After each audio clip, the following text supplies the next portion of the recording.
학자들은 인간은 끊임없이 발전하는 존재라고 말을 합니다. 그래서 심지어는 어떤 학자들은 상당히 진보적인 학자들이라고 봐야겠죠. 인간의 기원을 규정하고 그 기원을 통해서 인간이 계속해서 성장해 왔다, 발전해 왔다, 이렇게 모습이 변해 왔다 라고 말을 합니다.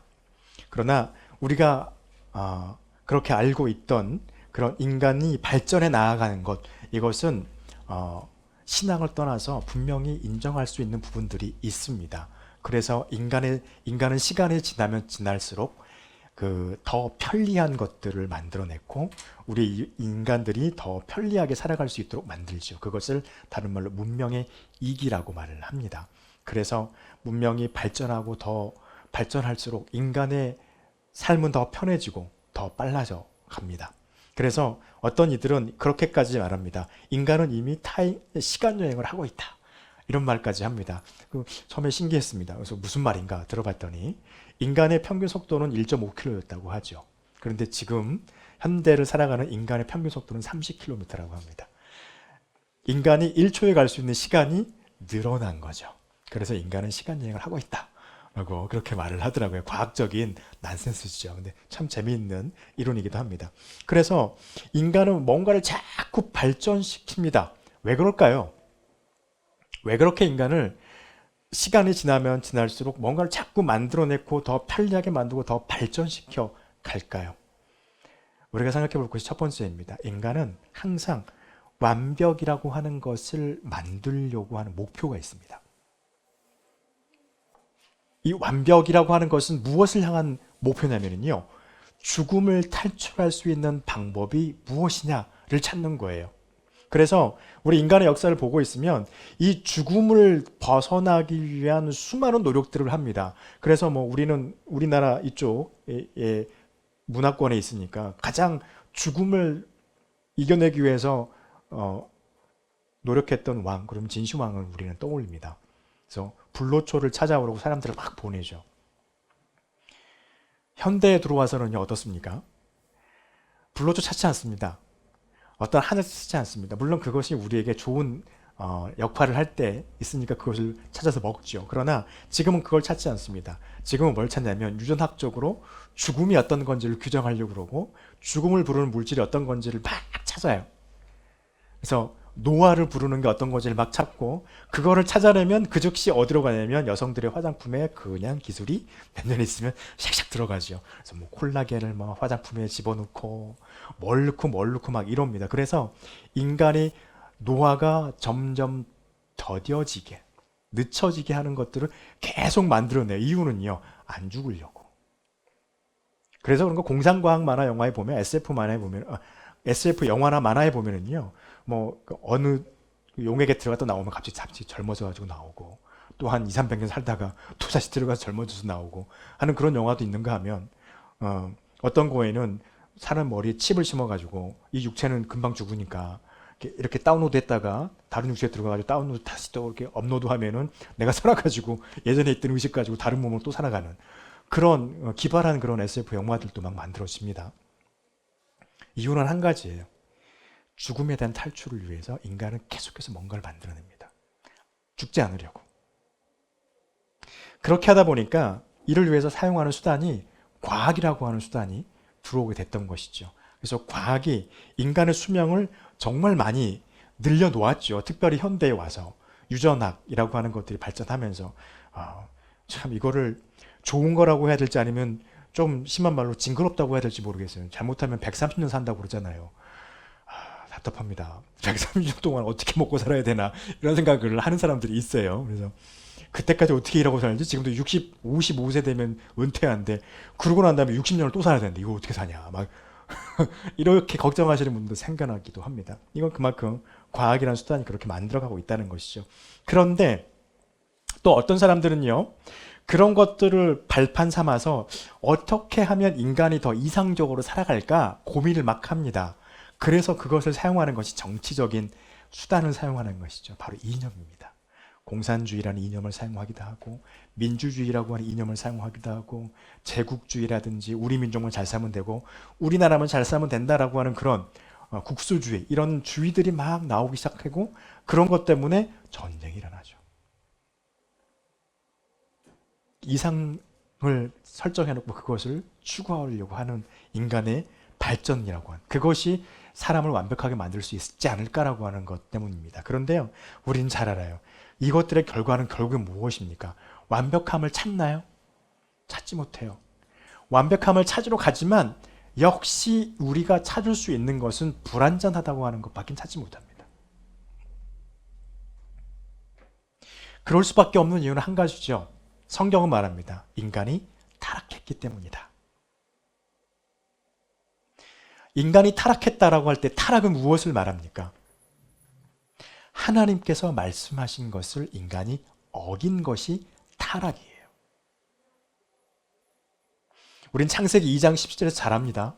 하나님께서 에덴 동산과 모든 것을 만드시고 마지막 6일째 사람을 창조하시고 그들을 에덴 동산이라는 곳에 두십니다. 그리고 그들에게 말씀하시죠. 모든 것을 다 관리하고 모든 것을 너네가 먹고 싶은 대로 다 해라. 하고 싶은 대로 다 해라. 다만 딱 한 가지만 하지 말라고 하시죠. 동산 중앙에 가보면 선악을 알게 하는 나무 열매가 있는데 그것만은 먹지 말아라.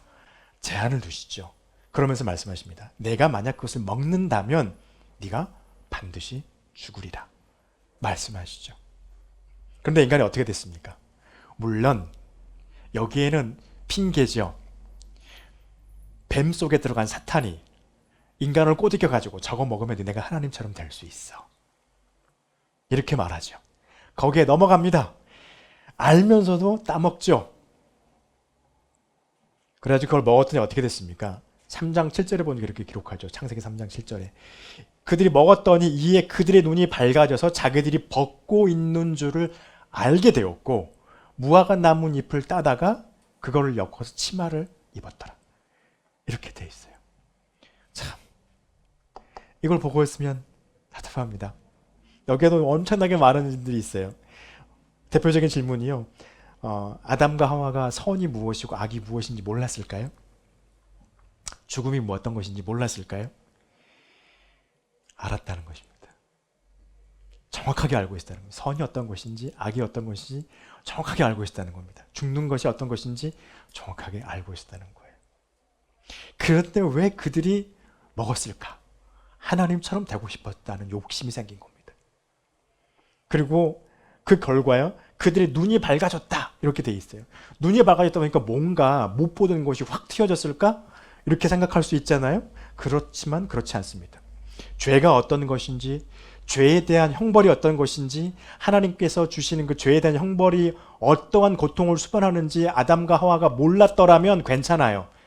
그러면 용인될 수 있어요. 그런데 알고 있었어요. 모든 걸 다 알고 있어요. 그건 하나님과 비슷하게 지식을 가지고 있었던 것입니다. 근데 그들의 눈이 밝아졌다. 이건 뭘 말하는 걸까요? 그들에게 허락되지 않은 한 가지는 뭐냐면요. 선악을 알게 하는 나무 열매를 따먹는 게 중요한 게 아니죠.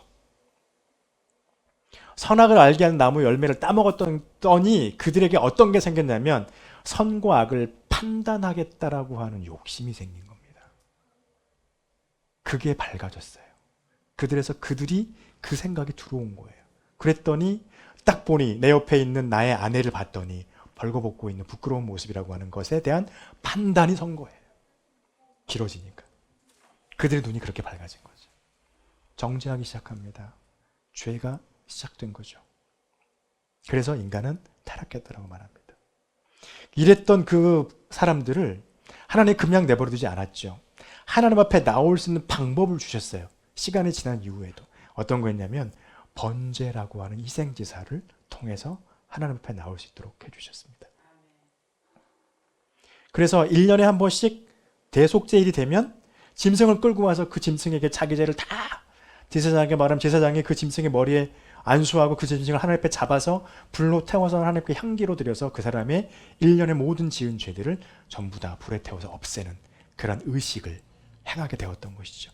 그런데 이 방법이 늘 해야 되는 것이었기 때문에 완벽한 방법이 아니었다고 9장 10절에서 말해요. 이런 것은 먹고 마시는 것과 여러 가지 씹는 것과 여러 가지 육체의 예법을 할 뿐이었고 개혁할 때까지만 맡겨둔 것이었더라. 이렇게 고백을 하고 있지요. 완벽하지 못했던 것입니다. 왜냐하면 짐승이 죽을 때마다 죄가 또 생각이 나고 또 생각이 나고 마음에 계속해서 찔림이 있었던 것입니다. 그리고 이것은요, 정말 번거롭고 어려운 하나님 앞에 나가는 방법이었어요. 여러분, 제가 서 있는 이곳이 이런 장막 성전이 있었던, 솔로몬의 성전이 있었던 때라면 저도 지금 이렇게 매주 서 있으면 큰일 납니다. 여러분도 여기를 볼 수 없을 뿐더러 들어올 수도 없고, 아이디 장난치면서 여기를 앞을 지나갔다가는 하나님의 진노가 임했던 그런 정말 무시무시한 장소였죠. 그리고 1년에 한 번 제사장이 들어갈 수 있는 것이었고, 그 1년에 한 번 들어가기 위해서 제사장이 한 달 동안 정결의식을 행하고도 혹시 몰라서 발목에 방울을 달고 허리에 밧줄을 묶어가지고 들어갑니다. 그래서 딸랑딸랑딸랑 소리가 안 나면 이 사람이 하나님의 진노를 받고 죽은 거예요. 그런 밧줄을 바깥에서 끌어당기면 시체가 딸려 나오는 그런 참 어려운 하나님을 향한 접근 방법이었죠. 그래서 하나님께서 저와 여러분에게 더 쉬운 하나님 앞에 나아갈 수 있는 방법을 허락해 주셨습니다. 오늘 2000년 전 오늘 주님께서 제자들과 함께 고난의 시작을 알리신 바로 그 십자가를 지신 예수 그리스도라고 하는 그 방법이었습니다. 이 방법이 구약의 희생자와 다른 이유는 무엇일까요? 예수 그리스도는 하나님 앞에 온전한 순종의 삶으로 나아가신 분이셨기 때문에 이 방법이 가능했습니다. 십자가의 길을 걷기 위해서 주님은 30세가 되셨을 때 세례 요한 앞에 나타나셨고요. 그리고 광야에서 40일 동안 밥을 먹지 못하고 물을 마시지 못하고 사단에게 시험 받으시면서 하나님의 앞에 이 사역을 준비하셨고, 3년이라고 하는 시간 동안에 하나님의 말씀을 선포하고 가난하고 억눌리고 배고픈 자들에게 그것을 풀어준 하나님의 자비를 베푸셨고, 그리고 마지막에는 십자가에 달려서 온 인류를 위한 피를 흘리셨습니다. 이 삶을 알고 계셨어요. 하나님이셨지만 우리와 똑같은 감각과 우리와 똑같은 감정을 느끼는 육신을 입고 계셨기 때문에 죽음은 두려운 것이었습니다. 살이 찢기는 것은 아픈 것이었고요. 피가 쏟아지는 것은 아프리만큼 정말 당하고 싶지 않은 고통을 느껴야 될만 하는 그런 몸을 입고 계신 분이셨습니다. 근데 그분이 십자가의 그 길을 순종하며 들어가셨다는 것입니다. 그리고 십자가에서 흘리신 예수 그리스도의 이 피가 우리에게 가져다주는 의미가 있습니다. 구약의 희생제물은요, 정말 귀한 생명이었지만 그것은 여전히 타락한 상태의 희생의 피였습니다. 그런데 예수 그리스도의 피는요, 흠없는 하나님의 피였습니다. 그렇기 때문에 이 피는, 주님께서 흘리신 이 피는 동물이 희생을 지으며 내 대신 죽어갔던 그 동물들의 피와는 질적으로 비교할 수 없는 그런 피였던 것입니다. 그래서 주님께서 제자들에게 이렇게 말씀하십니다. 오늘 성찬 때 그렇게 주님께서 말씀하셨죠. 이것은 죄의 사함을 얻게 하려고 많은 사람들을 위해서 흘리는 나의 피, 곧 언약의 피니라 라고 가르치시고 알리고 계셨던 것입니다. 그래서 이 그리스도의 십자가에서 흘리신 피를 믿고 고백하고 의지하는 사람에게는 이 피가 그저 십자가에서 쏟아버린 피가 아니라 그 피가 내게 영적으로 쏟아져서 하나님 앞에서 죄 사함을 얻는, 양심의 청결함을 얻는, 14절에서 그렇지요. 양심이 죽은 행실까지도 깨끗하게 못하는 동물의 피였지만 그리스도의 피를 의지하면 우리는 하나님 앞에서 우리의 마음의 정결함을 얻게 된다는 것입니다. 그리고 이 정결함을 얻는 이 그리스도의 십자가의 이 제사가요, 영원한 효력을 얻게 된다는 것입니다. 12절에 그렇게 되어 있습니다. 염소와 송아지의 피로 하냐하시고 자기의 피로 영원한 속죄를 이루사 단번에 성소에 들어가셨다라고 고백합니다. 영원한 속죄입니다. 그래서요, 지금 저와 같은 목회자들이 주님께서 이걸 이루어 주셔서 매 주일마다 여기서 짐승 잡아 죽이지 않고 불태우지 않습니다. 희생지사 없이 하나님의 말씀을 선포하는 예배로 주님 앞에 드리고 있는 것입니다. 왜냐하면 이것을 주님께서 십자가에서 나를 위해서 피 흘리신 그 피가 나의 마음에 나의 죄의 모든 것을 정결하게 하실 것을 믿고 고백하는 그들에게는 죄 사함이 임하기 때문입니다.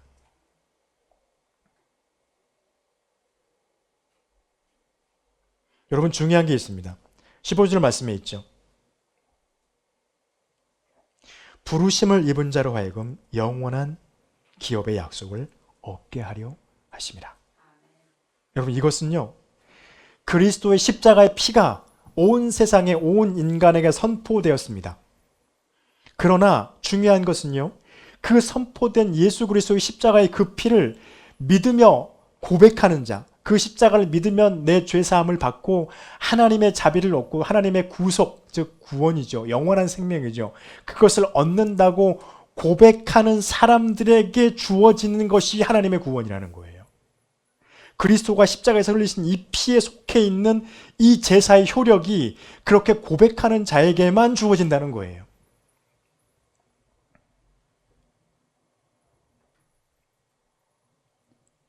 하나님께서 인간에게 3번의 언약을,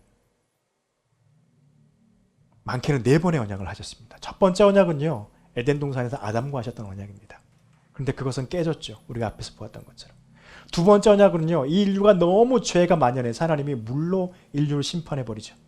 그리고 물이 다 빠진 이후에 노아의 가족들을 나오게 하시고 제일 먼저 하게 하셨던 것이 제단을 쌓고 하나님 앞에 번제를 드리게 하셨습니다. 그때 하나님이 주신 언약이 무지개 언약이에요. 다시 아담과 똑같은 거라죠. 생육하고 번성해라. 그래서 땅에 충만해라. 근데 또 타락하죠. 그리고 난 이후에 하나님께서 다시 언약을 맺으신 것이 출애굽 시대의 언약입니다.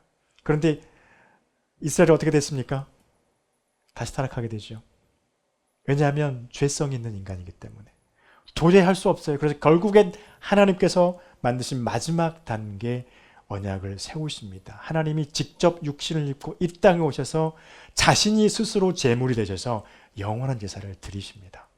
그리고 너희가 이 길을 따라온다면, 내가 너에게 알리고 알게 한 이 길을 따라서 너희들이 그 길로 내게 나온다면 너희는 반드시 나의 앞에 오리라. 여러분, 이것이 주님께서, 아버지 하나님께서 우리에게 허락하신 유일한 길입니다. 그 길로 가면, 그 길로 가는 사람은 반드시 주님 앞에서 하나님의 구속을 얻는 축복을 누리게 될 것입니다. 기도하겠습니다.